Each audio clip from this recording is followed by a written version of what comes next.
Nope. There we go. The back of this thing is cool as shit. All I right. really like it. We should be live. Let me go check and see. Motion at your garage door. Yep. All right. We are live. So as you. Okay. Go ahead, Bob. I'm going to get everything going with the. I'm just seeing if you're live. I'm just trying to check it out.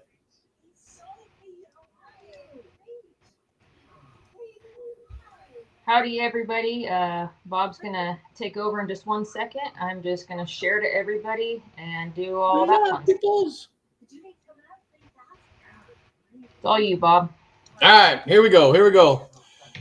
How's it going, guys? Great Monday, the 22nd. Merry Christmas to all you guys from Rach and I in the West Coast. Real quick, got a little bit of news. I got to put a props out to my buddy out there, Jason Wagon Blast. Dude, I owe you thanks. I finally found a hangman, or he found one for me. I have officially swung every short porch bat ever made, and that hangman did not let me down. That bat is dirty, but the compression was 150 or 160, excuse me. Also, short porch balls, BP balls are in stock, everybody. Go out and get them. We had like 5 pallets the other day. They're going fast. We still have bats on the website. You guys still need to go there. There's brand new hats that are on there. White with red or white with pink. I can't recall. Got a new shirts in. And the shirt that Rachel's wearing tonight. Thank you, Joe Carter. Yes, Joe Carter did awesome. Hold on. Sorry. Amazing. I'd have mine, but the USPS runs slow in Washington. And then Dave will be on Wednesday, I'm sure. No doubt about it. Him and Jeff. Make sure you guys tune in and listen. Want to thank everybody for all the views we've been getting. It's been amazing. Rob was absolutely awesome. Dave we've had was awesome. Hopefully here in the future we'll have a little bit more of a schedule, so to speak, of who's coming up. That'd be kind of cool. Get that going. I think we're taking next week off, though, are we not? Yes, next week we are going to be off. Merry Christmas, Brandon. Merry Christmas, Matt Barnes. Peyton, back at you, my brother. Rob Taylor. Yeah, tell your girls Merry Christmas for us. Sorry, I have a dog at my feet today. So. Oh, you got a dog at your feet? Yeah, I got 4 behind me. She's mad because she was barking, so I had to bring her in here with me and put a collar on her. Hopefully she'll behave while she's in here. So if you guys hear a barking dog and I have to exit real quick, it's because the dog's going crazy tonight. We got it. All right. So we are going to invite Cason on. So tonight we have Cason Bryant, one of our short porch factory hitters. So let's get him added here so we can get this going. Hope everybody. Aim high still in stock, guys. Got pink jawbreakers still in stock as well. We also have peach jawbreakers. Don't miss on that ASA bet. That thing's hot. Well, and so is so anybody here in the comments? I know I'm Dean. Hey, Dean. I got a question for everybody, and you guys can Jeff let me know Merry what you Christmas, think. my brother. What do you guys think about the Taxman? I want to hear from everybody in the comments who swung it. If they thought it was one of the best bats they've swung, if it's for ASA or Jason. Jason, how's it going? Is my camera on? Yeah, you're good. Okay. Yep, we got you. What's up, guys? How are y'all? Wonderful. Not too bad. Merry Christmas. Good. Merry Christmas to y'all. So, give us a little background about yourself and introduce yourself to everybody. Yeah, a little background about myself. I started playing softball in I think the summer of 2019. At the ripe age of 19 years old, actually. My first real year playing was 2020 COVID year. Thankfully, I live in Georgia. We didn't really have all the. We played ball, I think, every weekend, and I was the young 20-year-old. They threw me in center field, and we I ran for everybody as well. So It's always the young I buck job. yeah, I quickly realized that the outfield isn't fun when you got to run for everybody. So I tried to get in and go to the infield. um, so I played E and D, a mix between. Played a couple C tournaments here in Georgia until last year, and in July of last year, I got picked up with the GOE team that Rob Taylor was on, and went to the Smoky with them. That was my first tournament. Hit 750 and stayed with them for the rest of the year. Um, Funny story. I actually, Rob always tells me, he's like, man, if you're gonna do something, you're gonna do it quick. Mm-hmm. So I got cut from an E team in March because I couldn't keep the ball in the park. I think I hit like 12 IEOs in 3 tournaments. Line drives going out, couldn't keep it in. You get one home run in IEO, and I was trying to work a lot to, make sure I was getting a lot better, and it showed I was getting better, but I just couldn't keep up with the game that we were trying to play. And then so I joined with them the same month I joined the conference team with them. I signed with Short Porch as well. So he was like, "Dude, you've had a wild 7 months." We were talking about it yesterday when we Yeah. were over there. Yeah, you were celebrating his birthday and his daughter Anna's birthday, Yeah, right? yeah, Nice. we had a good time. We he lives about 2.5 hours, depends on what time you leave because you got to get through Atlanta. But Right. yeah, he doesn't live too far away from me, so we went up there, me, my wife, and the kiddos, to go celebrate the birthday with him and little Miss Anna. That's awesome. And you guys would have never have come together and gotten this close if it wasn't for softball. Yeah, yeah, I wouldn't know who he was if it wasn't for softball. Absolutely. Yeah, it's crazy. It's that Sarah softball family. saying that that man Cason Bryant sure is hot.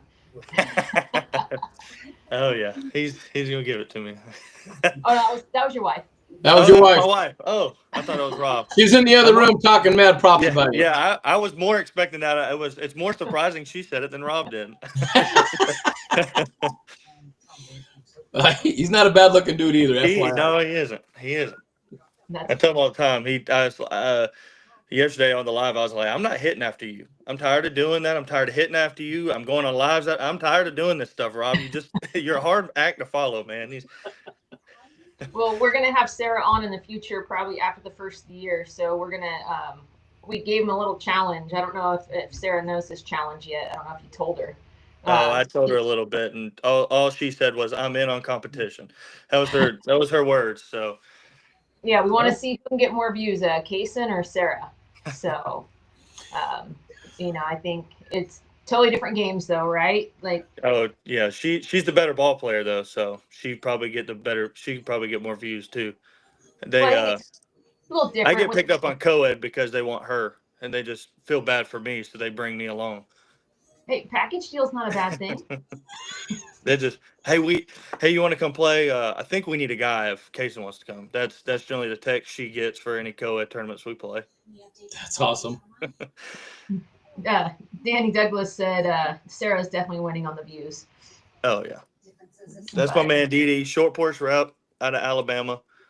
Great dude, great ball player. and I have to say, he probably has one of the best social media unboxings of the year so far. Absolutely, that glove unboxing that he did That was glove that was it unboxing was he did. it was That really was That good. was sick. Yeah, it was Yeah, that really was awesome. I'm trying to level up my game when I get mine when I come back from vacation. good. So, but Yeah, you're gonna have to hire Steven Spielberg to get hit better than his. right between him and trying to keep up with Rob Peters, it's a Oh, challenge. yeah, I was say Rob's on it. That video he made of Rob and Anna yesterday was pretty good. His Yeah, birthday video. Yeah, Oh Rob yeah. Rob kills it. Rob yeah, kills it. and that's what I love about the Short Porch family is I think every single birthday Rob never misses one. I don't. As long as it's posted on Facebook, hey, it's somebody's birthday, and he's Hmm. making videos and all kinds of stuff. So Yeah. I think that's really cool that he just has embraced us all so much. And Absolutely. I think that's go back to that it is a family. We all want each other to succeed. Hey, somebody goes to Bob and asks about, but he knows that Rachel's in the area that a person's wanting to bat. So hey, go to her. Go. It is. People aren't just trying to steal stuff from other people, making them. It's not about that. It's about, hey, let's get short porch in people's hands. It's the best bats on the market, but we're going to That's help the each goal. other out along the way. And I think it's something that's very rare in slow pitch nowadays. Sure. So I think family really does hit the nail on the head with short porch for sure. Yeah, and I don't think anybody really realizes it if they're part of a different company or not within a company until they, step into short porch. If I would say if they're lucky enough, because I feel like we're all super lucky that the whole short porch family welcomed us. I don't think those other bat companies understand that bond that we have. No, I really don't. I don't think they understand. Because you watch them, they show up at the tent and they don't talk. They're just sitting in a chair on their phones. Where we're all talking and BSing and shooting the shit. Yeah, absolutely. I mean, we don't know each other from Adam, but it's very comfortable to come on here and just talk to you guys. And I don't think that you're going to get that anywhere else. I think that's something that Jeff and Leslie have done a great job building and putting the right people in. I would say we don't have, probably other than Brandon, the big name, right? We don't have the big name, but it doesn't matter. I mean, you see what we're doing. And Dave is always the movement. I believe it. I was swinging short porch a year and a half before I even signed with them. So when I'm saying, hey, these are the best bats on the market, that's something I truly believe. I was already swinging them. I was, with not having any affiliation with them, nothing like that. I was the OG Pickle Juice, probably my favorite bat of all time, but I swung that thing for almost 2 years straight. That thing's ridiculous. It's one of my favorite U-Trip bats. I think at one point I had 5 of them, and Sarah made me get rid of some. She's like, "You're not going to hit 5 bats at a time. You got to get rid of them." Need 5 in your 8. There's 5 spots in the bag. Yeah. Get 5. Exactly. And in that time that you were swinging that OG Pickle Juice, did you ever blow one up? I've never broken a. Take that back. I can't say I ever broke one because Cage probably get on here and yell at me. The only way I broke them was the first run of the OG of the jawbreakers, the pink jawbreakers. I think I had 3 of them and broke all 3 of them at the connection piece. Just hit them. Other than that, I've never busted a short porch, never broke one. Just those 3 at the connection piece, which was obviously something that they addressed in the second run. They kind of figured out. I heard I wasn't the only one doing it, so they fixed it, which is another. And it was a small handful that was doing it. Yeah, that's what Cage was giving me a hard time. He was like, I think you just decided to find all of them. And I think Rachel and I even had a talk with Jeff in Vegas. We found out that maybe we're hitting too close to the end cap and it's putting pressure on that connection. Yeah, that's what I assumed it was. But they do a great job. That leadership team with Jeff, Leslie. Then now they brought on Alan to do stuff. We've done a lot. We've done some stuff with Alan. Going down to Tampa and hitting some of the 2026 prototypes and Brandon Murray. What a great dude, man. Brandon Murray. There's not enough you could say good about him. I'm gonna make him feel old. He played ball with my dad back in the day. Oh yeah, he told us. Yeah, so he always, he likes to tell us about how old he is. But he ain't old. He ain't old. I'm telling you right now, he's not old. The way he hits a softball, he's in his 20s still. So yeah, he's a fantastic dude. There's one guy that I think it's another rare thing in slow pitch. You never hear ill word about Brandon Murray. Not one person will say one bad thing about Brandon Murray. That's from the guys that played with him when my dad's to guys now. Everybody loves Brandon. Rob Taylor really says you need to take a shot from one of your bottles on the fridge behind you. You're gonna make Cage jealous. Keep it up. Yeah. Cage has what, another year, 2 years before he finally. Another year. Y'all can take him to Vegas. And then, he'll be there soon enough. Brandon was asking about the clinic that Sarah put on yesterday on base hitting. Oh man, Sarah, the Brandon, she talked to me about that base hitting that you were telling her about. He was like, man, I think it didn't matter if he threw it deep, she sat on it, went backside. If he threw it a little shorter, she went ahead and wrapped over there and pulled it 5-6 hole or something, man. That her first run with hitting, man, she was killing it. And Brandon was giving me all kinds of crap, telling me about how I need to learn something from her a little bit. Well, I mean, we can learn something from everybody. We all do. Yeah, I will say that she's the reason, honestly, that I ever made it as high classification wise playing, have any success. I guess you could say in the game. It was all her. I would tell her about all these goals and dreams and stuff I had, but Sarah's one of those will do it. She does everything in her power to help you get there. It's not just one of those. Well, if you want it, then do it. She'll go out there and pitch to you till her hands are bleeding, and you still want to hit. She's still out there doing it with you, fixing stuff. I'm not one of those people that can't take criticism. Asked her all the time, "Hey, we did tee work, camwood bat work. Uh, I mean, all kind of drills just to get better." And she's the one she pushed me. Hey, get in the gym. You want to get even better? Yeah, you got your swing down, but now you go get in the gym. Got in the gym, and my game it just elevated all the time. And that's what a lot of people don't do, right? Is they'll go take BP, but they won't get in the gym to work on. I mean, you think about it. How often do people get hurt? Exactly, 100%.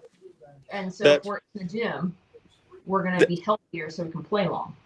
I had actually had a buddy who I played a little bit with, played some league ball here. He's I think he's a D-class ball player. He's a very good ball player, man. He hits his holes well. He pitches and he fills the middle well. It doesn't matter who he's playing. But he asked me, he's like, dude, how did you get up there? How are you, playing in the conference? And he's like, what did you do? And I said, honestly, you put the bat down, man, and go pick the weights up.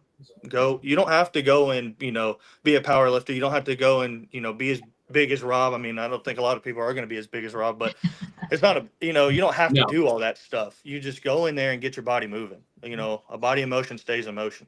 Yep. So, you do your stretching, you drink your water. I think that's another thing. Like a lot of people don't realize, just little things. You don't have to clean up your whole diet. You can still enjoy a Chick-fil-A every once in a while, but drink your water. Drink your water. Take, what is it Hulk Hogan said? Take your vitamins, drink your milk, say your prayers, all those kind of things. But they do work out in the long run. I mean, if you really want to elevate your game, get your body healthy and keep it going. It makes the world of a difference. Yeah, Dave preaches that all the time. A body in motion stays in motion. And, especially when it gets to the seniors, like if you just sit on the couch, you're going to get stiff, never be able to move. But if you keep moving, keep playing, even if it's just, one night a week, 2 nights a week, doesn't even have to be tournament ball, but just go and have fun and enjoy the game still. Absolutely. I mean, it's hard. Like, as much as Brandon does, all the working out and stuff. When we were hitting yesterday, he was like, he stretched. He did his 15-minute stretching before we hit BP, and then I'm gonna go pitch so I can get my, I can start moving my arms, get my back loose. He's like, if I don't do this, I don't want to hurt myself and all that stuff. And knowing your body, knowing what you got to do to get better. But I think a lot of people, they just want to go, well, I hit 5 times a week. Well, you don't have any strength. You don't have the endurance behind yourself. You're not really taking care of the little things, and the little things will go a long way in the game. So what is your BP routine? My BP routine. I'm the same as Rob, try to hit twice a week. Mine is normally Tuesday and Thursday. If I can't do Tuesday and Thursday, then I'll do Tuesday and Wednesday before we go to a tournament. I don't generally hit on Mondays. We after work on Mondays, my girls got dance class and stuff. I'm out of softball when the girls got individual things. I go take care of them. But I try to hit. I start off. I'm a lot different. Me and Brandon talked about this yesterday. I'm a lot different than most people. Most people like to warm up and they go their backside hole. They start backside.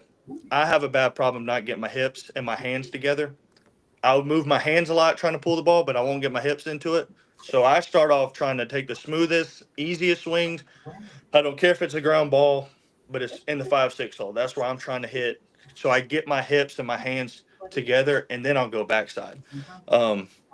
My natural swing is right center, middle right center. That's the best performance I'm going to have off a bat. When you talk about exit velo, how I'm seeing it, average, everything's going to, if I'm hitting middle and right center, I'm locked in on the day. So it's the easiest place for me to go. So I don't try to warm up in those spots. I struggle more pulling the ball. So I warm up there. When I get done warming that up, I don't work a lot of lines. I don't really work right field line, left field line. I play mainly U trip. You get 1-1 with no foul. My games aren't one on the lines. It's one in the gap.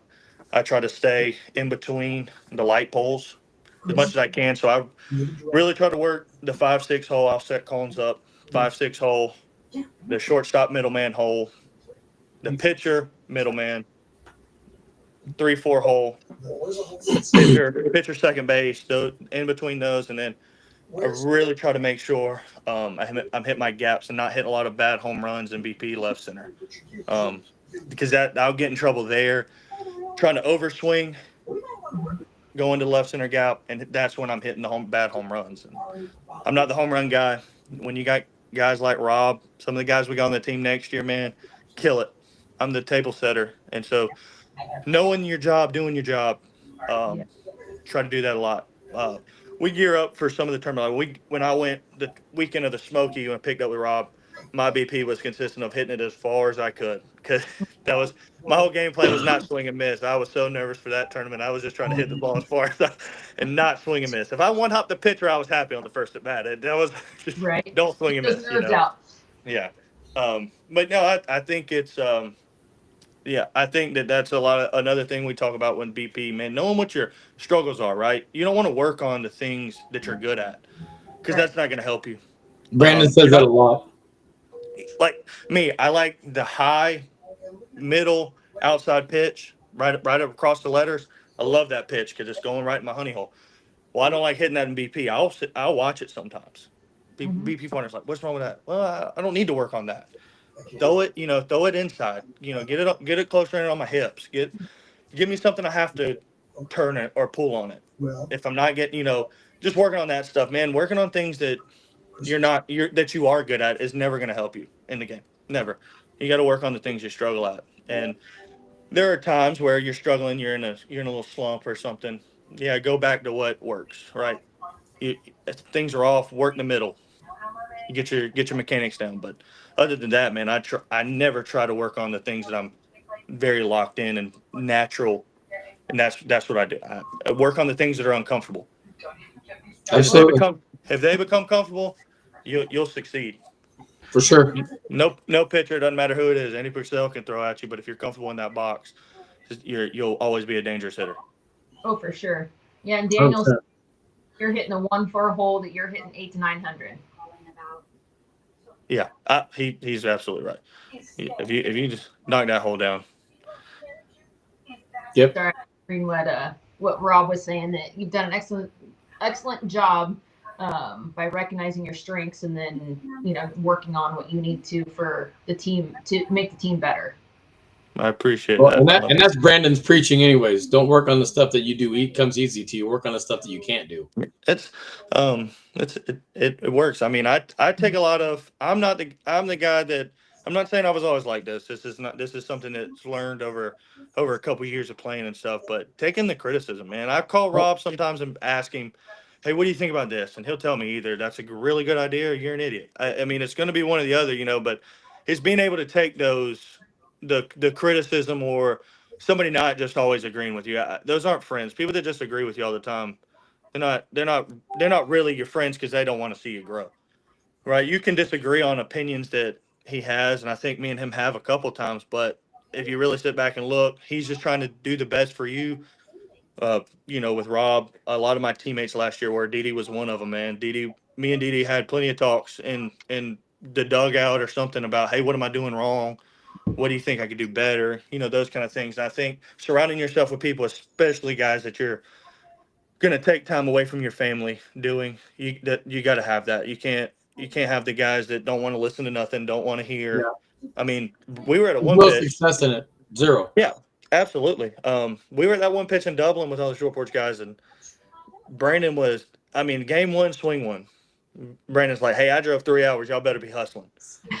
And we're taking hustle doubles. I mean, but guys were out there that were, they were just drinking and all that kind of stuff. They were just out there to have fun. Well, fun's winning to me. So if that means I got to go take that hustle double and take it away from you, and so we don't run into a double play the next at bat, then that's what I'm going to do. Because winning's more fun than going out there with my buddies. I like having a few beers at the one pitch and stuff. But hey, we're here to win. I never go to a ball field prepared to lose. So I think having like-minded people like that is also a big thing.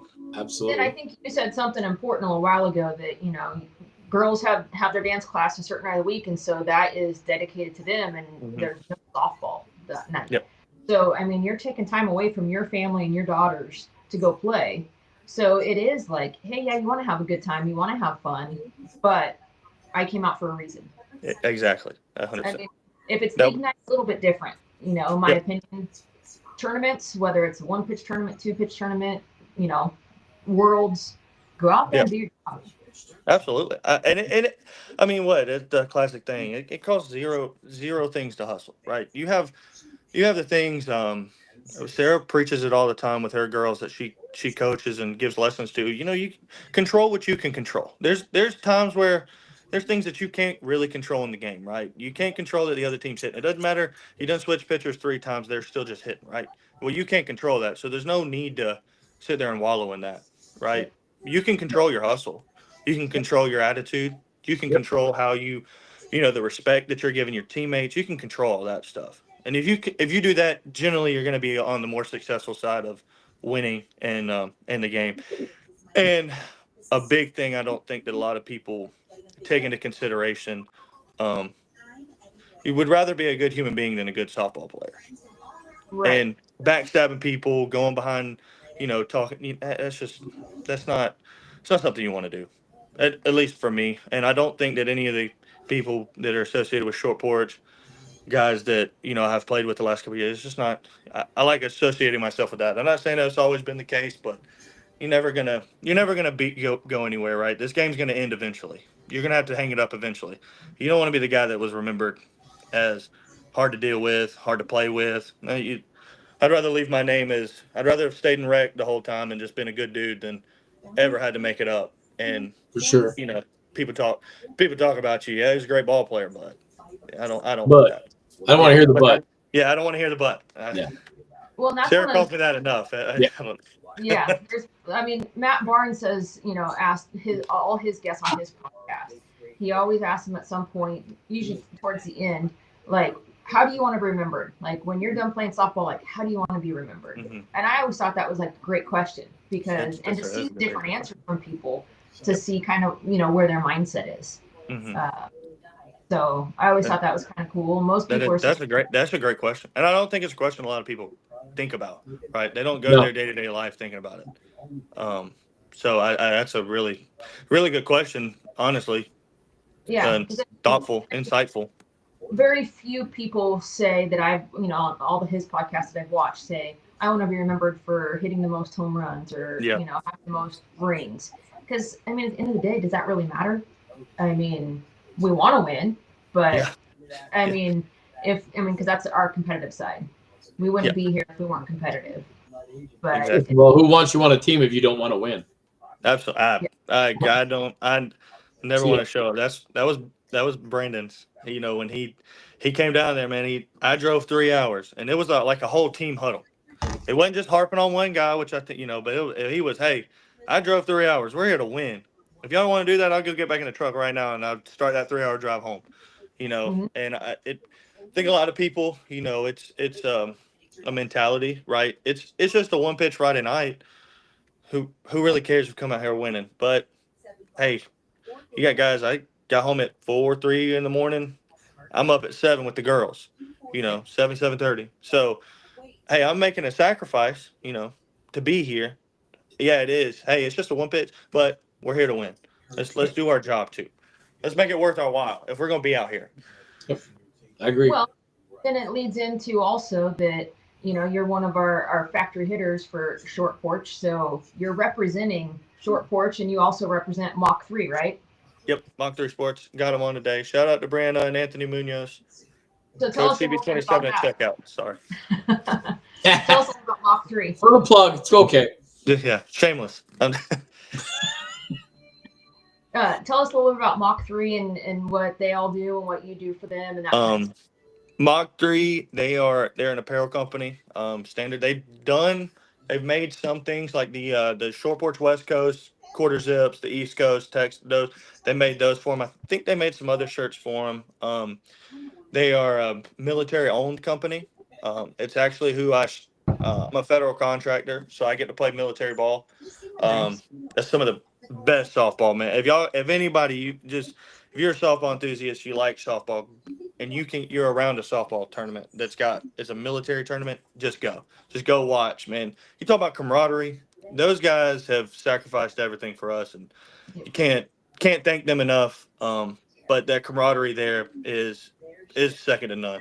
I mean, that the military ball stuff is by far my most favorite ball I've ever played. The conference and everything that can all be put aside. That just the way that people treat each other and stuff at that military stuff is a lot different. But Mach 3, they're a military owned company. Ant is a full in service airman right now. So he's actually, I believe he's deploying in January. So him and Bree run it. That's his wife. They do apparel. I'm a pro player for them. I think, if I'm not mistaken, probably the only apparel company that does pro players, as in we get shirts that's, we're pro players. If we need some, you saw we had the signature jersey. I've got it. My girls actually have it on right now. I'm surprised they haven't run out yet. Tried to see what meeting Daddy was doing, but they do signature jerseys for all their signature players. She comes out to the conference tournaments, takes pictures of everybody. That's Bree, and it's a great company, man. They do good work too. This is a little quarter zip, but it's the mesh. It's got the mesh, so it's real stretchy and lightweight. Definitely something I'll use. Take it to the ballpark with me when we get done playing, and I've sweated through the jersey I'm wearing. Take it off, throw this on. They take good care of us. Same with Short Porch. Try not to align myself with people that aren't like minded, right? Because you're going to be known by the people you associate with. So Yep. Exactly. They're great people. Check it out. Mach3sportsteam.com. And do you have any of that on your Facebook profile? I do. It should. If it's not on my profile, I know Mach 3 is on it. The actual page you can click on my bio, Mach 3, and then it'll pull it up and it'll take you to the website as well.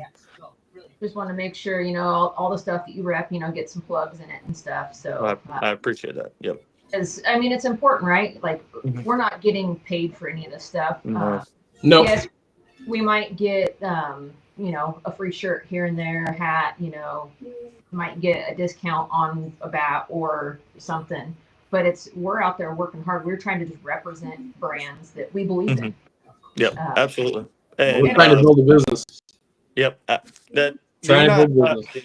I think, Bob, I've heard you say it a couple times on this podcast. Like I said, I listen to it every Monday. So, but you talk about, right? You're not in the business of repping or anything because you're trying to become a millionaire. Because if you do that, man, and you do succeed at that'd be really, really impressive, But we're in this to really believing in what Jeff and Leslie have built, and helping them out. We believe in the product. I do think that's evident, right? It is the difference. Not talking about any other bat company in any negative way or anything, but it is the difference in what we've got. Right, we don't have the big guy, as we said earlier. We don't have the guys that are making the commission off of their bat sales or anything. I mean, Hey, we're all in this. We believe in Short Porch. We dump everything we have back into it, just like everybody else. Absolutely. And if they don't, then they shouldn't be here, in my opinion. I couldn't agree with you more there.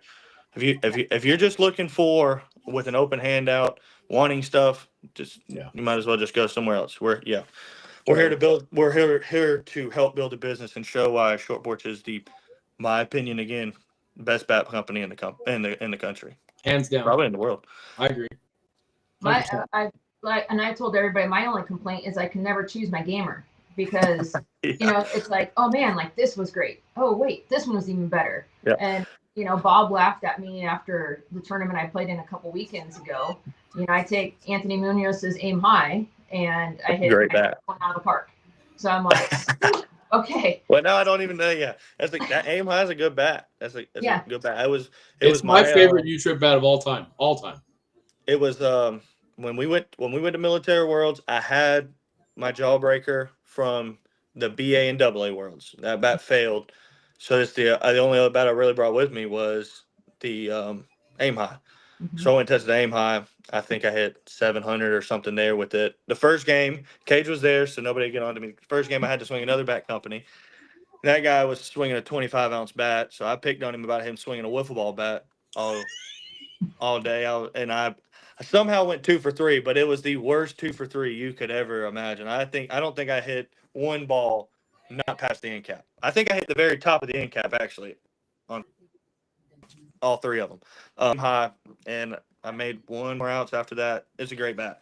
You really can, if you're really like me, table setter for in the certain situations. Some teams, I'm the guy to hit it, but depending, I mean, you really keep it down. You can control what you want to do with that bat, and it's Absolutely. really nice. And you're not losing any velocity off of it or anything like that. It's one of the best bats they've made for sure.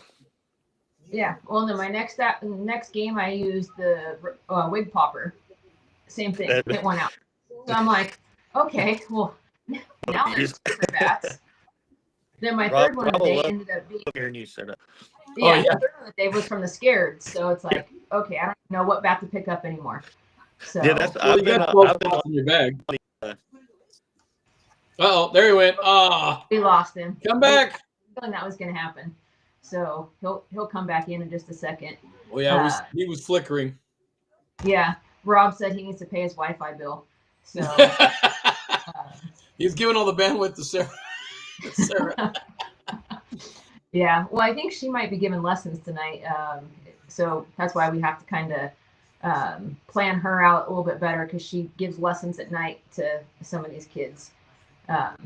You click that link. There he is. We back? Yeah, there we you're go. back. Rob says, hey, the girls are back there on all the iPads. I think there's a movie exactly playing. what you're saying. Yeah, it ain't me. Rob just texted me and said, "Pay my Wi-Fi bill." It's been paid. It's been paid. Hey, he said the girls took all the bandwidth. That's what happened. Yeah, it's the girls out. It's all good. Sorry. I took a real strong liking to before my Wi-Fi decided to cut me off to the Blueberry, and then yesterday, right after live ended, me, Rob, and Sarah hit one more round, and I picked up the wig popper, and Rob goes, "I think I found your gamer next year." I mean, I went to and I was like, "Yeah, maybe, probably." Well, and my feeling, I mean, I have no knowledge of what Jeff is working on, the mad scientist, but I think the wig popper is going to be one of the staple bats that's always going to be, because that's, kind of where their bread and butter has always been. They start out with the wig popper, and we have on the side, we have, one on the U-trip side. So why not just keep, bringing it up?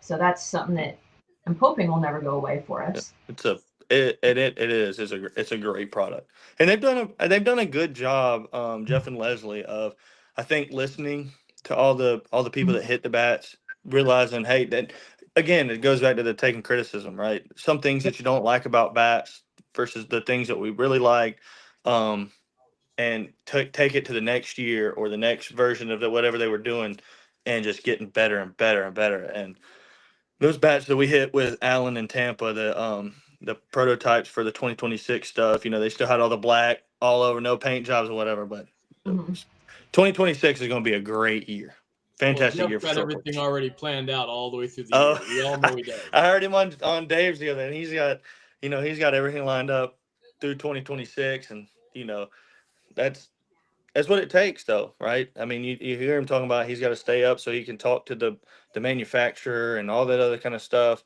And I mean, you're talking about a guy who seemingly, I would say, most people that weren't a part of what we do and help them out, they think he probably just sits back and lets everybody else do everything for him. And he's the guy that's working way more than all of us.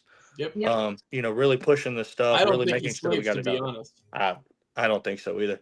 Yeah, I mean, I think it's just a couple hours a night if he gets that. But Yeah. I know they were talking, I think it was on the night they did the giveaway podcast with us, that, he'll stay up and work with just very few, hours of sleep and then crash, which who wouldn't at that point?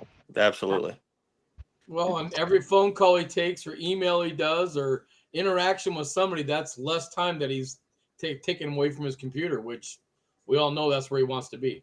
Absolutely. And he does he does a great job of making sure, and he's and back to he's on social media sharing the short porch stuff. I mean, I think that guy's got like 4 hands, 7 arms. He's all over the place doing everything, but it's easy to follow somebody like that and easy to get behind what he's got because Absolutely. he really wants it, and you can tell he really wants it. So you buy into what he really and what they're pushing, and the same with Leslie. They're just she's always got something new brewing, and it's easy to follow people like that, like-minded people.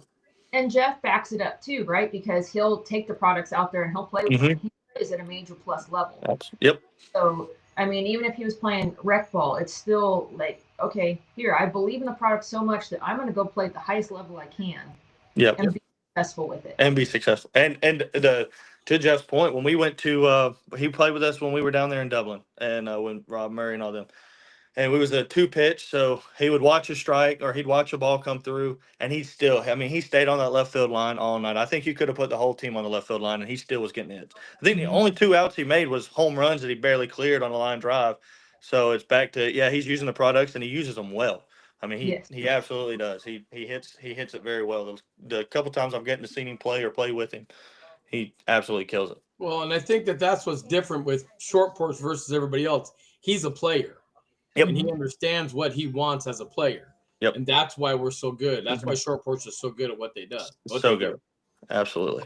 And he's connected with, because he still plays, he's connected with other players, right? So he can he's down on the ground. Yep. Yeah.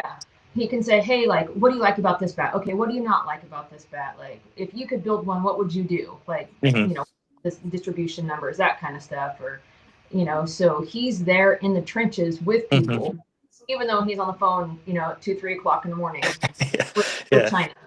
He's 4 o'clock in the morning on China. Got an 8 a.m. game in Vegas, so it's easy to follow somebody like that. It's easy to get behind what he's building and what he believes in, because he does. He's not in it to make the money.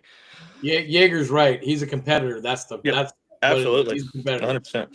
He wants to compete at every level. He wants to be number one in every level. Yep. Period. Well, he's a team player, because I remember hearing him say, hey, you know what? I had to take myself out because I didn't feel 100%. So I didn't want to put my team. I'm going to put somebody else in who is 100% healthy. Or, I think he's an infielder by trade. And he's like, I can help this team more in the outfield. And he just transitioned. And you don't see, you have so many players like, nope, I am a shortstop. That's the only place.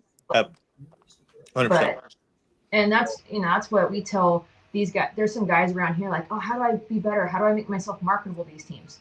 Learn more positions. Absolutely. Be utility. And there's very few people that are true utility. True utilities. That was that's back when I played this year. I went from left field, then I'd come in and pitch, go back to left field. I played a game at third, went to second, bounced around everywhere, but it's easier to have a spot on a team when you can just, that guy's struggling, we'll just plug you here. Hey, so and so's got to leave, so we're going to plug you over here. It's harder to lose your spot. Hitting is important, and I never try to hit below 750. So I'm not discounting that, but being able to do more, it's harder to get rid of you if I know that, hey, that guy's locked down wherever we put him. It doesn't matter where we put him. There's 10 spots on that field. They got to be filled by 10 different guys or me.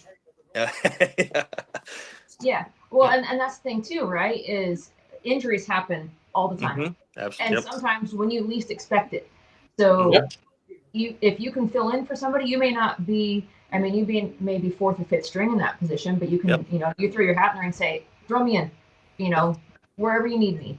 We had a girl this year who had never pitched before, and said, "I'll start practicing." And then, I mean, her first time was at States for us. We're like, "Hey, we need you right now," and she was learning as the game was going on. I mean, we were not doing well against this team, and it's a team that we play all the time and our friends, so they were gracious to help her as well, which was nice. That is nice. That's always nice to play people like that. That was I had pitched many times. Went my first military tournament. We played varsity A, so we played. That's where all the conference guys that play military ball play. Had to go in game one, and we're playing Matt Brady and Hendo and all them. And I'll be honest with you, if I was telling you, I wasn't nervous, shaking like a leaf up there. But you do. I mean, once the first ball goes by you, okay, now you settle in a little more. It's getting hit hurts and it sucks, but it's not as bad. That is one thing that I think 90% of slow pitch players, it doesn't matter what level you are, learn how to pitch. You go pitch BP. It's not, the plate doesn't move, right? Plate doesn't move. Yeah. Well, I mean, we have one of my good friends and probably one of the best hitters I've ever seen, female. I mean, this girl cannot pitch BP to save her life. Like, I mean, the first time we had, "Hey, we need you to throw BP," she's like, "No." Like, and we're like, "You'll kill a pitcher in a heartbeat because you can go middle if you need." But and she's like, "Well, I just don't pitch. I never have." And we're like, "What is wrong with you? You've played for 30 plus years." You can't. That's. I mean, I go back to on the everybody can learn to pitch. I'm not saying everybody can learn it and do it at a very high level. It gets a lot. I'll be honest with you, it gets a lot scarier the higher you go up. But it isn't. It's never a bad thing if anybody wants to learn how. Every team needs a pitcher for sure. Every team needs a pitcher, and I think that now with some of the way the game is going, especially in the younger game, it's harder and harder. That's why Rob was right. He stepped up in Indiana. I was playing left. I got hurt. The guy that was pitching, he started cramping up. Rob goes, "Hey, I'm going in." Rob went in, never lost a spot. Helped because it was back to, hey, now I can go. Right, they weren't just taking Cason from the pitcher, and once I was on the pitcher's mound, it takes your legs out from under you. It's hot. You got all the gear on. It's miserable. So now you can go back to bouncing him wherever. But I think in the BA and AA worlds, if we would have played 10 games, I think I'd have played all 10 positions at some point. Well, and how do you feel about what gear pitchers need to wear? Like, and what should be, I mean, rule-wise, what should we make mandatory? Rule-wise, they absolutely should. Mandatory helmets and shin guards. Mandatory. You should not be able to step on a mound without helmets and shin guards. I know some people, I'm a competitor. I'm one of those. I like to, when I step between the lines, nobody's better than me. I know people are better than me at this game. That's not what I'm saying. But I'm saying when I'm in between those lines, that competitor is on. There's not one person in that dugout I'm facing that is a better player than me, and I'm going to do everything in my power to win this game. And I understand where people come from, but I think that it's very foolish to get on the mound without helmet and shin guards. It's too dangerous now. I mean, you see guys coming through there at 110, 111 on a regular basis. That's hard to defend. I don't care who you are at 50 feet. So yeah, well, and we had there's a lot of women at the different levels, seniors and U-Trip, who are wearing just a mask. One of my teammates, great U-Trip pitcher, and she got rocked right on the top of the mask. Stitches and staples later. Thankfully, hey, so while we're on it, and since you just talked about that, I want everybody to go onto Sarah's page and tell her to wear a helmet next year, because she is one of those people that wears a face mask. I think she's coming now. She hears me talking about her, but she likes to wear the mask. She's not comfortable in the helmet, but I tell her all the time, baby, you got to put the helmet on. You don't want to wear the shin guards. I get it. We can work one at a time, but you got to put the helmet on. She's telling you to hush. She knows I'm right. That's why she's telling me to hush. She knows I'm right. Well, and and I've actually seen in one of the groups, this was early last year, late last year, early this year, a gal, I think it was the Rip It brand mask. And she tried to warn everybody not to buy this mask because it bends and it can break your face. Well, I mean, when the ball's coming at you, with some of these girls hitting 90, breaking 100 miles an hour, yeah, it's going to break your face. Yeah, absolutely. That's I think everybody, they've made masks now, and I think at least I know for sure the Easton, and I believe that the lacrosse style, one of them, they've got a testing now where with U-Trip and the way that, and they're certified safety brand helmets. I know the Easton Hellcat is one. I believe there's one more, but just go buy them. Go use it. Go pitch BP and get used to you. Wear it all BP while you're pitching. Get used to that. If you're going to be on the mound, you need to have the helmet and shin guards on for sure. Yeah, well, and go out and practice pitching, right? It only takes two to go out and practice pitching. No. You can go buy a plate at Academy. Yeah. You can go buy a plate at Academy and put a net up behind it so you ain't got to chase balls all across the yard. But, all right. Why is Rob asking us to ask you about Megatron? Megatron. That was Rob's nickname when he got on the mound. When he got on the mound and he had the helmet and the shin guards on, I don't believe we started it. I believe somebody else that we were playing. I think we were playing I-57 when he pitched, and one of them was like, "Are we facing a transformer right now? Is that Megatron up there?" And ever since then, every time he got on the mound, and he does, man. I would not want to pitch against or hit against Rob whenever he's got the whole gear on. I mean, you got Hulk Hogan under a helmet and shin guards. He looks like he can come tackle you, pick you up, break you in half at any moment. Yeah, that's Megatron right there, though. That was his name throughout most of the year. That's our lovely number 2. Wow. Yeah, he's. I don't think I'd want to hit against him just because he takes away my spot. He does. And he's not scared to fill him.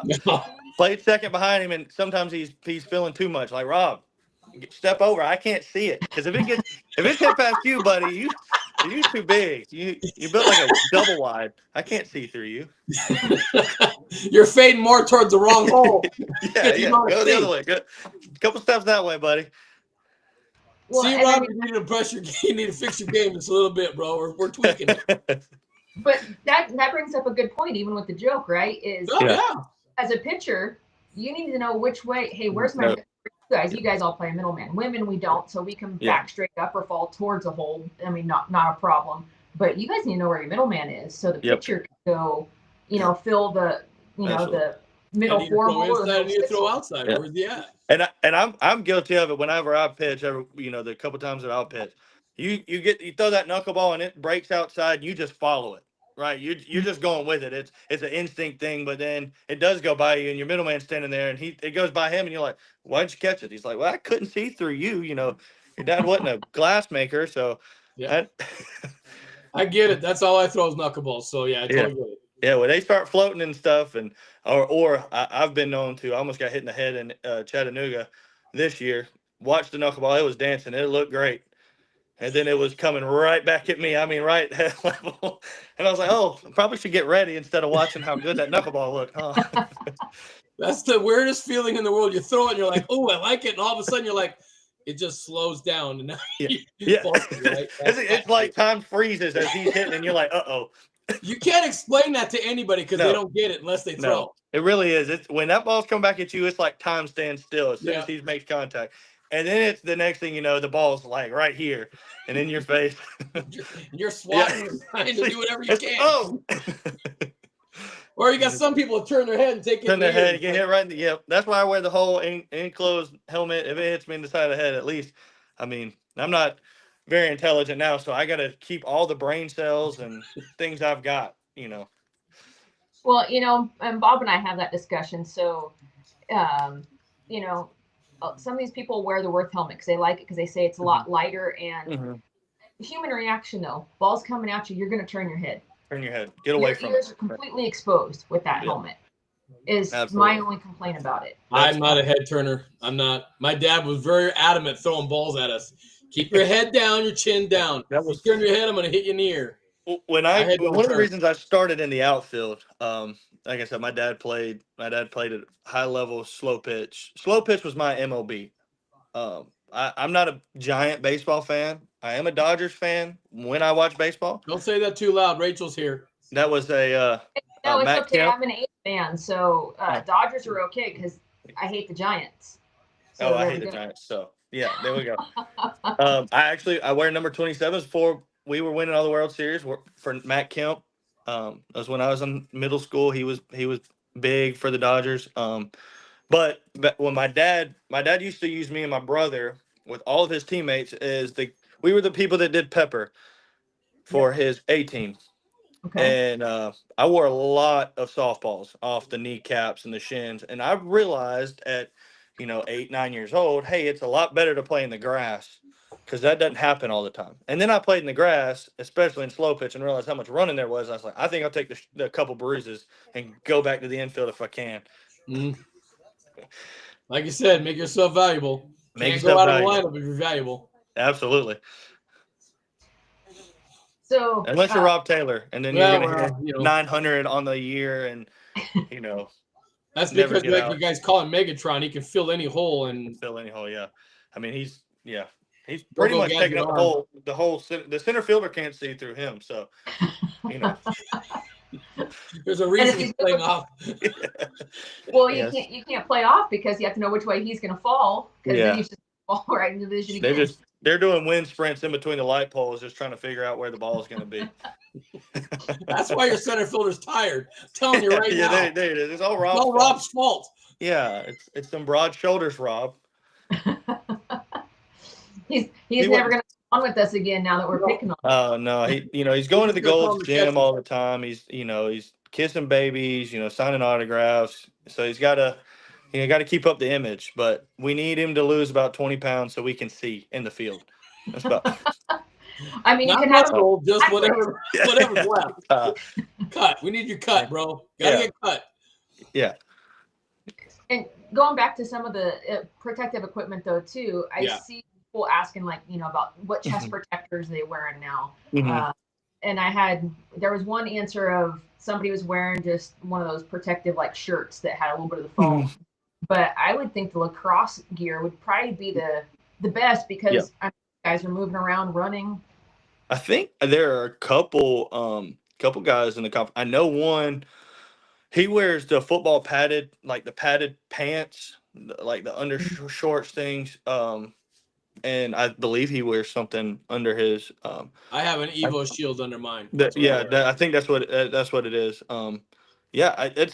That's a comfort thing for me. I don't know if I don't wear an undershirt under my jersey because I sweat so much anyway. And everybody has always told me, well, if you wear the undershirt, you won't sweat as.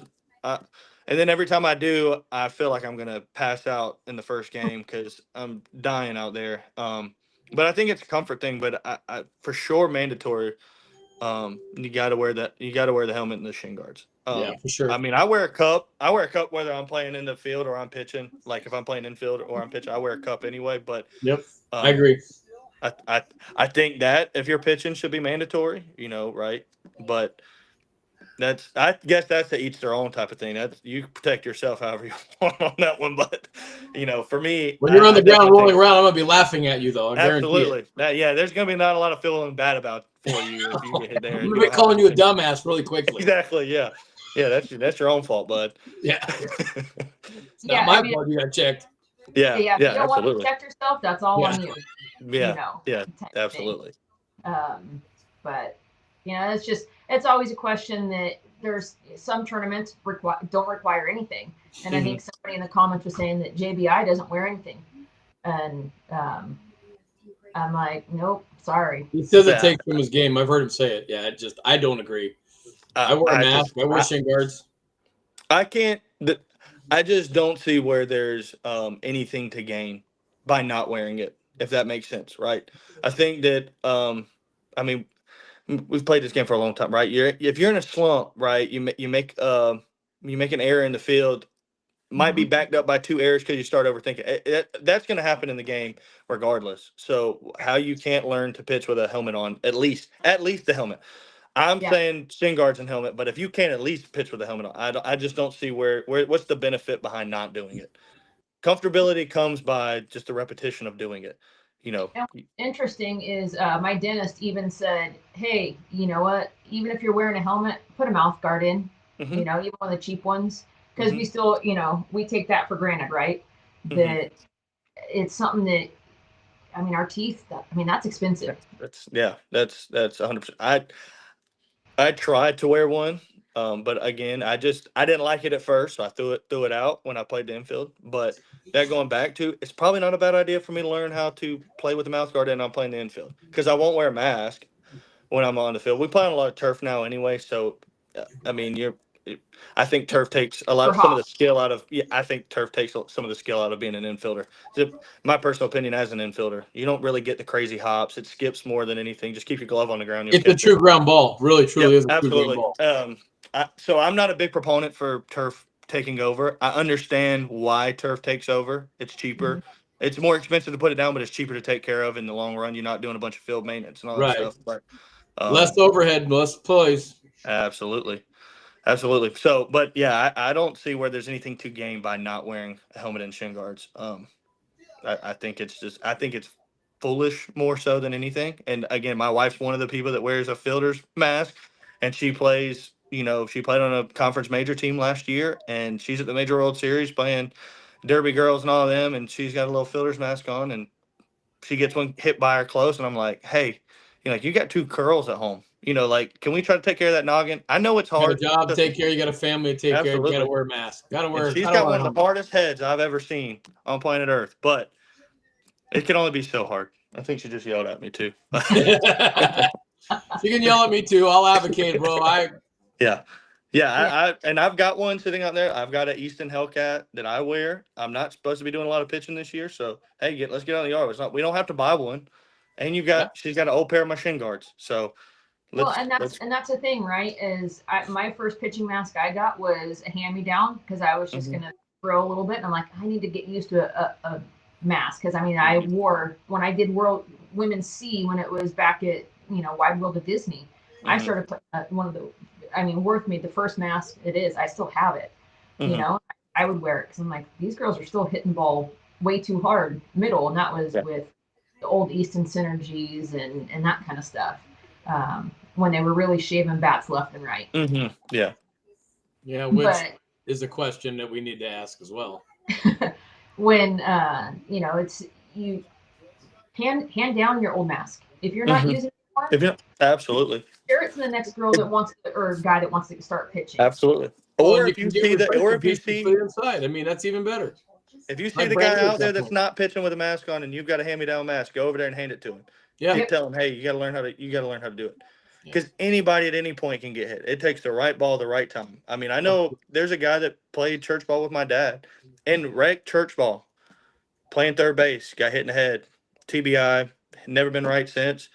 And was Mhm. great dude, still a good dude. I mean, it just can't play ball anymore, can't do anything athletic anymore. It takes the right ball, the right time. There's nothing to It gain can by not happen at wearing it. any time. It could happen Absolutely, running to first. It can literally. absolutely. Yeah. There's a Wild guy out of throw. Alabama. His name is Bryant. He played with my dad on Logo Express back in the day, and when he played, he wore like the first baseman coach, the little hat that they wore. He wore because he got hit in the head running, so Yeah. he always wore one. Again, it's a thing. I don't see why we're not. Why would you not try to be as safe as possible? Yeah. And I don't I mean, when I understand go why by we are. first, I'm like this. I do the same thing, Yeah. especially I know it's My bang hand's bang. right Oh here. yeah, I'd rather break the hand than the head for Yep. sure. Agreed. Well, one of my girls actually in league night, she's running the bases and she got hit in the back of the head, Mhm. and that was in beginning of March, beginning of April-ish, and she's Mhm. still having vertigo issues. I mean, when That's I went CT scans, all kinds of stuff, and I mean, to this day, we look at her and people are like, "Why isn't she out in the field?" I'm like, "No, because she's having vertigo. She just had one Mhm. swing, and she needs to sit down." Well, how Yep. do you know that? I'm like, "Because you know your players as a Yeah, coach or absolutely. as your friends. You Yeah, know how absolutely. they react." Type. Absolutely. But we have girls wearing full batting helmets now on the bases. Yeah, there's I know Sarah's played a girl that she does it. It's just all those little things can happen, right? You're running to first, you get hit in the back of the head, you're running you take a ground ball off the head. All those things can happen. And it's more prominent to happen if you're pitching. So Mhm. I don't understand from a organizational standpoint why it's not a mandatory thing. I Yeah. feel like the insurance and liability on it would be more expensive to have to cover some of that stuff, right? Right. And Daniel Douglas says we should have Jeff design a helmet for a short porch helmet Yeah. for everybody. Yeah, let's do it. They got the Get behind polymers. Wait, let's get Leslie involved. We'll get Let's a line up Kevlar. for alley. We'll get a Kevlar helmet. Yeah, why not? I mean, Yeah. why not? Lightweight, That's what I'm they in. do in military and law enforcement. Yeah. So You need a prototype head? I got you. Let's go. Yeah, there we go. Send I'm it to sure we have Mr. enough Downs. pictures, as factory hitters and reps and signature players Yeah. that we. Yeah. And I throw knuckleballs and they float and they get away from me. It's outside very quickly. Yeah, you're trying to throw that inside corner and quickly it breaks across the plate, and that's exactly where it's coming. It's coming right back to the middle. And that's when I throw my hands right here every single time. I'm not getting hit in the chest. I'm not getting hit in the face. Nope. No. I think Dave was watching. So Dave, if you hear our suggestion there, it was our 3 ideas. Yeah, it's our idea, Dave. Yeah. We'll throw DD in there. We'll throw DD in there. You heard it first on this podcast. Yeah. Short porch pitching helmet coming to you. Yep. And then shin guards after that. Shin guards after. Well, hey, you're gonna need the polymer or the Kevlar. We need Kevlar shin guards as well. Kevlar shin guards, absolutely. And then it just trampoline effect off to first base if hitching the shin guard. Yeah. Absolutely. You can angle them just perfectly. So you just turn your body to first. Let them hit it. Go over there. Seen plenty of videos. Oh yeah, we can angle that shit. We got this. Yeah, absolutely. Dave's laughing at us. He said, "Ha," but I think he's gonna be like, "Hey Jeff, these guys might have been on to something." This is actually a great idea. It is a very good idea. I mean, that is a majority of people do that. They wear a helmet. Let's see how strong Kevlar really is. Let's get a helmet and find out. Let Rob Taylor hit at you on the middle with a 650 and just stand there with your head down and let it come off the, see how strong I need a full body one if I'm going to do that. Just saying. See how if he well misses, I'm dead. You're dead. That's flat out. Nope. No, yeah, I'm not in on that. There ain't enough money in the world for that. I've seen how hard that dude hits. Like they do with the softball tester. Just shoot cannons at it. Yeah, shoot cannons at it. All right, Bob. So you said you had another question for him. I have a question. I do. Okay. And it's been said a lot in U-Trip right now. Mm-hmm. Cut bats, illegal bats. Mm-hmm. What are your thoughts? My thoughts. I don't think it's as prevalent as it used to be. I will say that. I know how hard I'm hitting a short porch that is stock, and I'm 6'2", so I got some leverage, but I'm not. I carry about 215 on especially during the season. I try to carry between 220, 215 just to get a little extra more power and stuff when we're playing on the big fields. But I know how hard I'm hitting the ball through there, so I do think that some of the anomalies. I don't think that there's a lot of bats are hot now, just straight off the manufacturer. On that side, there have been. Probably every tournament I go to, there's probably one guy hitting a bat that I'm like, Doesn't sound right. Doesn't sound right. Doesn't look right. Right? You know an athletic swing when you see one. Oh, yeah. Doesn't look right. And then I see how far that, a guy my size hitting like Rob Taylor. And just go back to that, not me trying to, make Rob, give him all the blushes tonight. But a guy hitting like him that's my size, probably. It's the guys like me at 5'5" at 208 are hitting balls 500. I have a problem with that. I have a problem with that. I've got a lot of questions. Not that I can't do it. I couldn't, but if I did, I would question. And I saw on one of the things that new podcast or whatever they're coming out with that Don Jr.'s on and stuff, and they talked about it, bringing back cutting open the bats. And and people, well, what about my replacement? Man, we all signed up to play this game, right? Like, I know at a conference tournament at any point they can retake my bat out and test it. And if it fails, it's out of the tournament. I know that. So, especially at the highest level where where we're at. Rules are rules. We got to follow. Rules are rules, man. You make it to that spot in the, in some of the tournaments. Yeah, you're right. Cut that bat open, right? Cut it open on the spot. Cut it up in front of everybody. Let everybody see what's inside of there. Get a guy on there that knows what a shaved bat looks like. Yep. Because I do think it's, I think a lot of people try to make it as uncommon. It ain't happening as much, but I don't fully agree with that. I think that it's still an issue. And it's something that should be addressed. And I think that taking some of those precautions is, cutting the bats open on site, doing some of that stuff, man. Okay, yeah, you lost a bat, you lost out. Manufacturers have warranties on stuff. If they implement that, I imagine that U-Trip would go to the manufacturer and goes, hey, this is what we're going to start doing. So I imagine that the manufacturers would try to work with the players on some of that stuff, but we got to be where we're working towards making the game safe again. Because I think that even with the way that the 240s and the Pro-Am balls, man, there's some of the balls that are just flying. I'm like, it's not safe for pitchers. I mean, it goes back to our point with why are you not? It's getting to where it's a little borderline unsafe. Well, take it there's the back. one ball that's banned almost everywhere, and Yep. Absolutely. and And it's bad. One, it breaks your bats, and two, yeah, it flies. Everybody loves hitting it.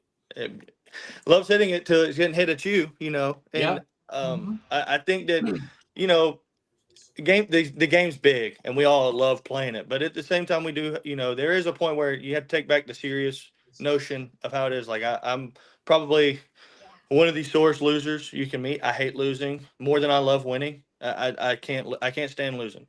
On that point, we have to still remember that this is a game, right? Yep. This is a game, and we all have jobs to go back to Monday. Very, very few people are getting paid enough in this game to only play softball.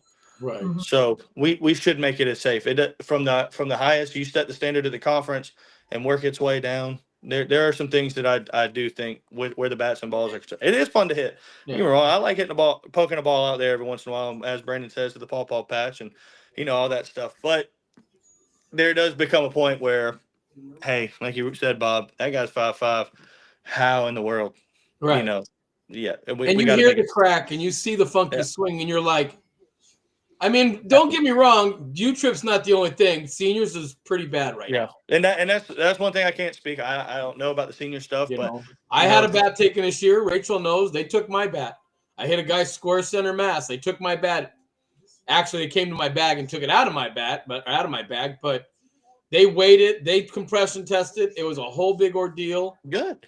Were you upset at that?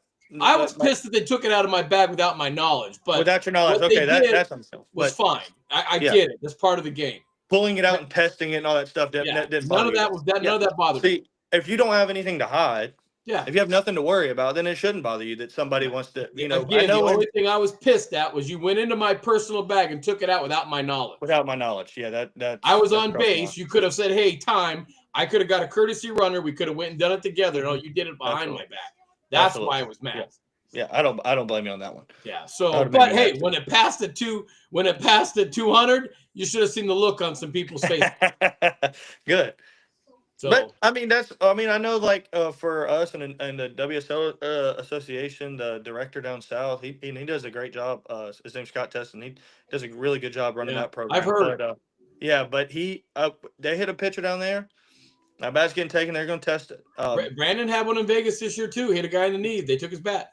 Take your bat and test it. And I don't even see why that shouldn't be an issue. Like for us with the conference, if it is an issue, there's the problem.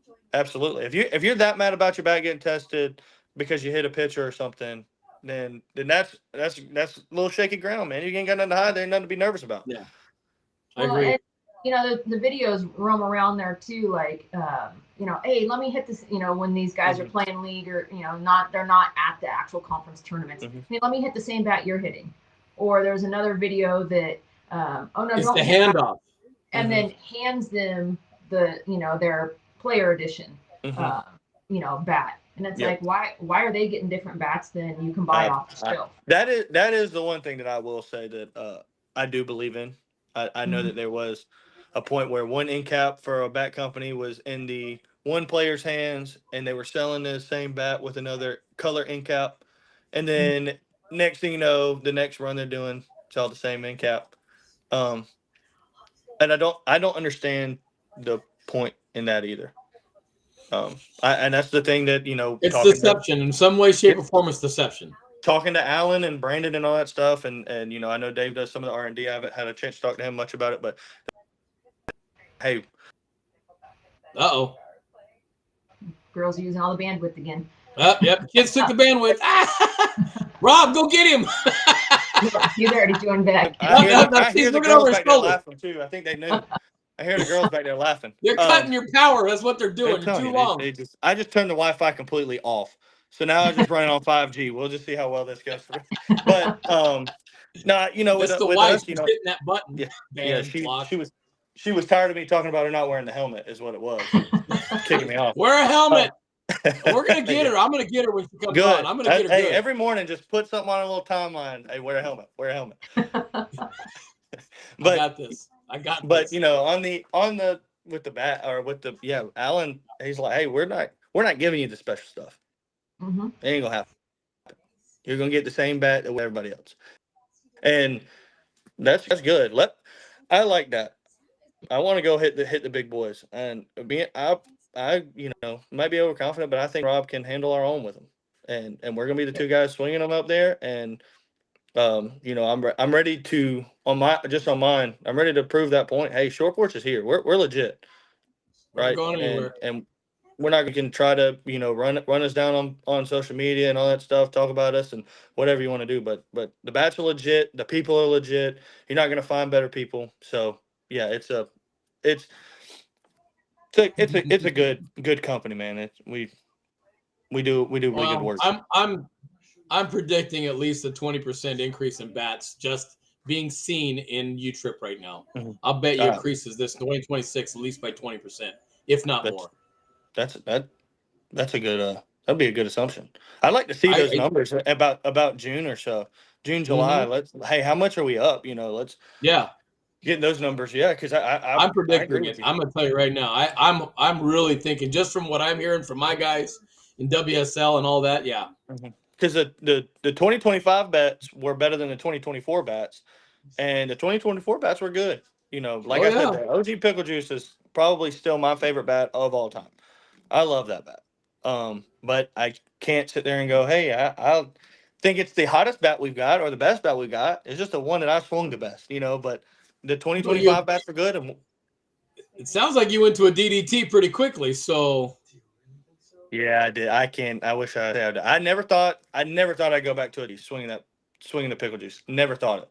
And then we actually went up to Rob.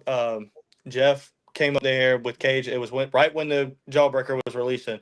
And I think Cage posted a video of it, and we were sitting there hitting them.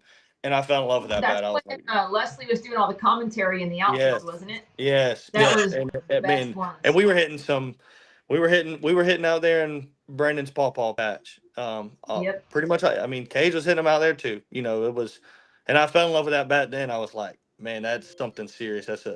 Whoever designed that DDT, whoever's the mastermind behind that.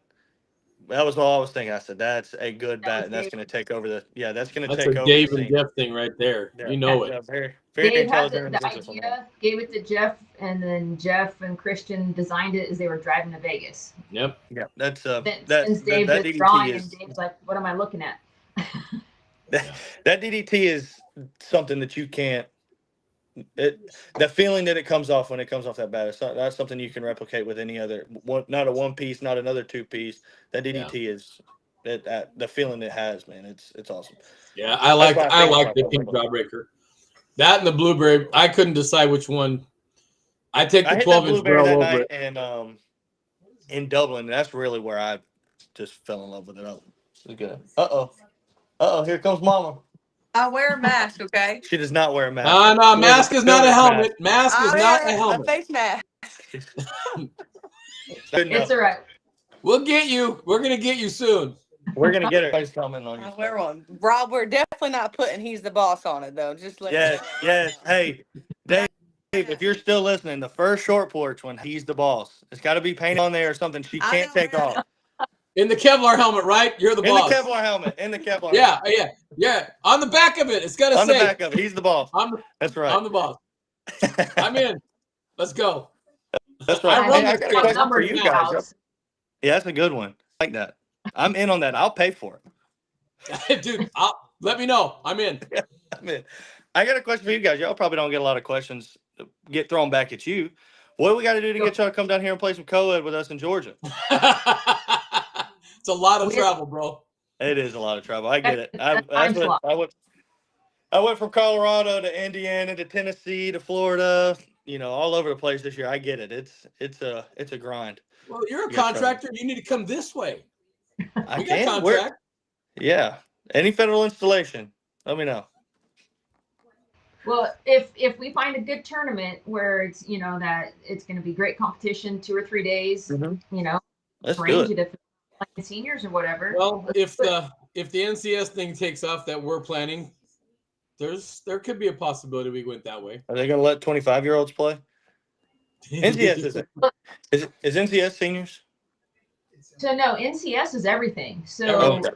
Okay. they put out the dates for Vegas Worlds next year, and it's December 3rd through 7th. So Okay. We might try to have to make that one work right there. Do a little short porch team. So we're doing a senior short porch team. Yep. We're building it right now, Bob and I. So I mean, get the all ages teams going. Somebody else will have to run it. I don't have the bandwidth to do it. And then Rob, you're up, coach. Rob. We'll make Rob build it. Yeah, tell him you're the stats guy. You're the stats guy. Rob's the guy to run the whole thing. Yeah, absolutely. Where's JJ Jackson at? That was the guy that kept all of our stuff. I love JJ. Shout out to JJ. Get JJ, Rob. Let's build a short porch team. He's on here. So JJ. Anthony's Oklahoma in February's for seniors, men's, women's, and co-ed. What weekend is that, Ant? Yeah. And then Ezzy's saying Pioneer Days in Ferndale. Yep. So, I mean. That thing's huge. That's the one I went through this last year. That thing, I couldn't believe how many people were there. Yeah, we need to get something up. So we kind of get everybody together. I know that it's big for Vegas when y'all go together and, everybody's there for Vegas, but I don't really have a reason I spent 2 weeks. Yep. Yeah, I got 15 years before I can go to Vegas. So, Come and just tell Jeff and Leslie you want to work the tent. Yeah, just come down to Vin and do the demo day. Yeah, let's do that. Let's plan that. When is Vegas? What dates are let's see. September 16th should be the demo day this year. Okay. If we're not at Worlds, we might have to make that work. Might have to fly to Vegas. Yeah, because the 55 starts September 16th or 17th. So the demo day is normally that Wednesday. So that week, whatever that week is that Wednesday. So it's either the 15th or the 16th. Yeah, we might have to try to make it work. Might have to call Jeff. Go work at Nellis for the week. Make it a work trip. Yeah. Make it a work. Yeah, there we go. Make it a work trip. Do that. I like that. Air Force Base is right there. That's right. I forgot about that. Nellis you were is playing right there, Rach, right by it. Oh, yeah. So they get a lot of TDYs out there to Nellis. When I went to college down there, it was always TDY guys. So we'll have to make that. We have to make that work. I have to call Jeff and try to figure something out so we can all get together. Bring Megatron with us. I don't know if he can pass through TSA though. He's too tall. Get a lot of different teams. He's not getting in the machine. They can't. There's no way he's getting in that damn him down. Yeah, I'm not sitting next to him. I'm not flying 3 hours next to him. That's why he has his girls. The girls can fly next to him. Yeah, the girls go with it. I'll be hanging out the aisle. Yeah, but for NCS Worlds, we could do. I mean, you could do a women's team, a men's team, young co-ed, old, seniors. Start with the team first, and then let's build outside of that.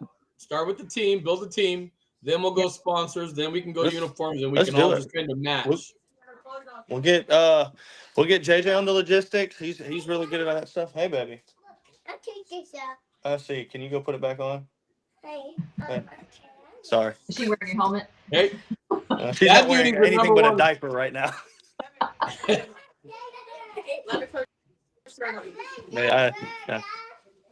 think we might get up in here, fella. Come here. Say hey. Mirabelle wanted to say hey. You tell everybody hey. Mirabelle's here. Hey. Too cute. And then the other one, she wanted to come say hey too. I figured it would happen eventually. Come here. Hey. There she is. Hi there. Hey, baby. It would have been classic if they would. I'll tell everybody, Mommy's the boss. Tell them. Yeah. See, no, they know. Mommy's boss. That's not gonna get you votes. No, we're getting you that Kevlar helmet in a heartbeat. Yeah. Starting that movement. I'm the boss. I'm the boss. I'm the boss. I'm totally putting that on my jerseys this year. I swear. Do it. The boss. Family first, and I'm the boss right below. I'm the boss on the bottom of it. Whoever's gonna go, where'd it come from? Oh, yeah, that's a long discussion. You got to go watch that live. You didn't watch the live, you can't be part of it. Can't be part of it. You can't be putting I'm the boss. You were trouble. I'm gonna see if I can get that on all of mine too. They generally like our last names on there, but I might just do the Chad Ochocinco and just change my last name to I'm the Boss. Well, Bree's on here, Or- right? Or you make that. Brianna Munoz, is she on there? She was Yeah. earlier. Yeah, Was she Brilliant. really? Yeah. on here. Bree, Look I us need up. I'm the Boss on my next one. She might be designing it already. Oh, baby. I got She's no problem quick. with that. She is quick. She gets it done. As long When as we it built says my short signature- porch on the sleeve, I'm good with my contract. We're good. Yeah, I got it on my signature one that she made me, but she had that back to me. We came up with an idea, kind of did what we wanted to do. Let's see, baby. We had an idea about it, and I think within a day she had a couple designs made up, and we went from there. It took like 2 days to design a custom jersey that and I gave her a broad spectrum of really kind of what I wanted, and she narrowed it down. She's quick, man. So she might already have the I'm the Boss jerseys in production, ready to go. Then you can Cool. make sure everybody gets your code to, Yeah. Put family use- first on the bottom because we got to run family first always. Always. Lower bottom, Run, family I'm the first. Boss on the back. We might just put I'm the Boss on the front. Yeah, just put it on the front. Yeah, just put it on the front. Yeah, I'm the boss. I'm the Boss. Family first on the back. We'll Short put Bob porch and on the Cason on the sleeve. bottom. That's You what can we'll do. learn, We'll put you Bob know. and Cason on the bottom. Sold. Done. I'm in. Yeah. What do I owe? Just let me know. There we go. Yeah. Bree, Well, get on it, please. those ones aren't going to sell then if you have Bob and Cason on them, because we know Diana and Sarah wear the pants. Sarah so. won't buy one, I promise you. Yeah, Diana won't either. I can guarantee that. And I'm sure she's watching. Oh yeah. Well, who knows? Leslie might be working on it. Hey, too. Leslie, I would say Leslie might get on it. She's quick too. Oh I yeah. feel like she's got a new idea of something all the time, and they popping them out left and right. Those new hats they came in look really good too. The white ones with the red SP. Yeah. I just ordered one. I was Now, saying was I that got red? a hat on problem here. anyways. Was it red or was it a hot pink? I think it was red. Was it red? Was it red? I don't know. I hope it was hot pink. I would like it if it was hot pink. I got all Hold red on, ones. hold on. Let me go look. I think I counted my short It's porch red. hats the other day. White with red. Oh, there we go. See, I thought it was hot pink because it was I Sean would, Thompson. yeah. Let's do it. Let's do one. Let's do a hot pink. That's another good idea. We'll make the helmet hot pink. I'm the boss. I got no problems with that. Yeah, there we go. At least you know you're not going to die when it's 90 degrees out. Exactly. That's right. The black, No black, no helmets are dark brutal. colors. Okay, Yeah. Daniel for the win on the comment of the night. So, the SP on your hat stands for Sarah Purvis. Wow. The boss. Dang, Daniel, you're fired. I talked to Dee Dee for 40 minutes earlier today, and we had a good conversation, and he's got to come kick my legs out from under me like that. That's messed up. It's always Like I said, Daniel, you're fired. You're done. Yeah. No, Cage, if you're watching, cut him. He's gone. Get him out. that's comment of the night right there. You guys have Yeah, to that admit is. That's that. a good one. That's a good one. It cut us quick too. Just kind of took the move. Yeah. So now Yeah. I've got to get all the short porch hats to just say short porch across the top of them, and no more SPs. No, Because you're never going to. Leslie, we need hats that say short porch now. Short porch, yeah. We need short porch hats. No more SP. Well, Cage might be on now. Yeah. So. Oh well. That's Well, good stuff. So. Is there anything else you want everybody to know? No, there's one thing. Me and Brandon actually talked about it yesterday. He said it would be a good thing to point out, which I agreed. Guys that are trying to move up, you're trying to get better. Seniors, it applies to everything. Be you, right? Don't, like, for me personally, on just my experience, because I'm going to talk about me, right? I don't try to be Rob. All right, we joked about around with him and all that. Don't I never tried to be Rob, because I'm not going to hit it as far and I'm not going to hit it as hard as Rob. But that don't mean me and Rob can't have close to the same average, right? Or the same average. Right. I know my job. I know what I do well and all that stuff. So you see the guy that that might be he hits the ball long, he hits it far. That you're playing. Man, don't try to be that guy. Try to stick within yourself and be who you are. Learn what you are good at. Learn what you and do those things, and that will take you pretty far and much farther. Like he says, hit with a batting practice with a purpose. Absolutely. Work on the stuff that you're not good at. Stay away from the stuff that you can do regularly. Yep. Teamwork nonstop, at least twice a week. Yep. Get off the tee. It'll fix your game. You're destined for failure. You start trying to do things that's not within your game. Right. Know your lane. Yep, absolutely. Like Rob, when we Tampa, I know he touched on it. I mean, he hit a ball 560 feet, And he hit a car. And he hit a car with that Platano power. I picked that Platano power up, didn't come close to 560. But I know I was like, man, if I just hit it 430, I'm good. I think I touched it. I was like, yeah, look at me. I'd settle for 310. Yeah. So 310, I'm good. It's a big thing. It's something that I know that I struggled with when I first started playing. You know, you'd see the guys that were better than you or something, and you tried to emulate what they did, but what they were doing wasn't what I did and what I do well. They're not your swing. Your swing's different. Exactly. Your swing. You have your own swing. You have your own set of things, and I think that's a big thing. Anybody that wants to get, mature in the game, get bigger, and all that stuff, level up, man. You got to. Rachel. I'm telling you right now, Rachel this year is going to show people what her swing looks like. Nobody got a chance to see it last year. She got hurt too early. She got hurt too early. What I saw 2 weeks ago, 2.5 weeks ago. Oh, I'm excited. I'm excited to see some videos of it. There's awesome. Well, after I get back from vacation, then I'll be hitting the tee real hard, and my BP balls will be here, so it doesn't matter what the weather is. Her velos are there with just no legs. She's not putting her legs in, and the velos are there. That's the thing that's scary. That's incredible. We did a little test with women's balls and men's balls, different expression of them too, to see what the exit velos were different. And I was going to try and post some videos of it, but the camera was going in and out. So, but I was hitting with no legs, upper 70s, low 80s. So. Oh, that's awesome. She touched 86 really a couple of times.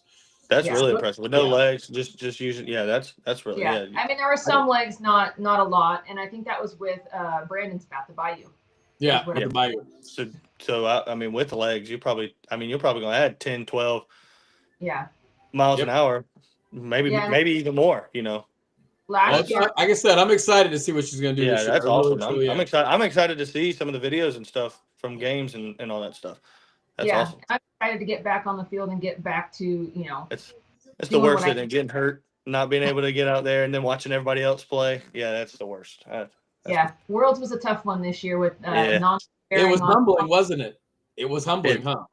It is. It gives you the like a drive to play again, right? Like it reminds you how much the game means to you, how much what it does for you, like mental health wise or anything, however you use it for. Getting hurt is the worst. And in her case, you're coaching a team, you get hurt. Now you got to just focus on coaching, which is a humbling experience itself. Yes. Oh man, that's one thing I never want to do. Coach. Well, and like I said, the big man upstairs had a plan for me last year. Yep. And it was to not play and learn the coaching aspect and get learn the ins and outs of that more, and of SSUSA, because they have roster rules and how you have to do your rosters every tournament and stuff. So it's like Bob said, very humbling, and to manage and get everybody in the right positions. And I mean, the women's game is tougher with that because Brandon and Ron did to one of our games, and he goes, man, I would be all over them. Well, with the women, you can't just start yelling at them and just cut them right, because they shut down. I learned quickly this year. I mean, you guys are, lack of better words, dime a dozen. Like, you can go anywhere and say, hey, I need eight guys to fill the team. Okay, and you got 8 guys raising your hand. Women, you just don't have that luxury. And same with pitchers. There's not that many women pitchers. Yeah, absolutely. So it's one of those things that when you find those diamonds in the rough, you want to try and just keep them. To hold on to them and keep them. Gatekeep them a little bit. They're yours. Yeah, but then you don't want to keep them if they're not unhappy or if they're not having fun. Absolutely. That's we go back to, man, this is a game. We all have jobs to go to on Monday morning when we get done playing. You want to use your time that you're spending away from the family or anything that you're doing wisely, and you're not having fun with the team. It doesn't have to be that y'all aren't buddies or you ain't friends no more or anything like that. Sometimes you just got to grow, or it's just not the environment that works for you. Whatever it is, Right. Nope, I get it. Like Jaeger says, hustle, hustle. Constructive criticism, you got to be able to take it. Absolutely, it's free. Hustle's free. Absolutely true. So, but awesome having you on tonight, and we love just chatting with you. Getting Thank to you know for more being about ambassador of the game and Short Porch. Thank you from the bottom of our hearts, West Coast Thank you. style. Thank you, guys. I really appreciate it. Very humbled to get asked to do this. Like I said, I watch every Monday. So being able to be a part of it now is very humbling. I appreciate you guys a lot. Y'all do great stuff, put out a great product. And it's awesome to That's be our a part of goal it. is, to get both sides of the, the country. And I guess, we have, who knows, I think we have some Canada people watching and that kind of stuff too. So Yeah. to introduce everybody that we would never know each other, like you said, we might Absolutely. we might walk by each other at a world sometime, but Yeah. never know. Never Right. know. Yeah, absolutely. So get the West Coast to know some of our East Coast people and vice versa. Yep. We'll bring on some East Coast people. So it'd be like, hey, here's everybody here. So we'll just educate people about the game and product. When we started doing this, it was all about education, and that's what we're Mhm. focusing on, is educating Yeah. everybody.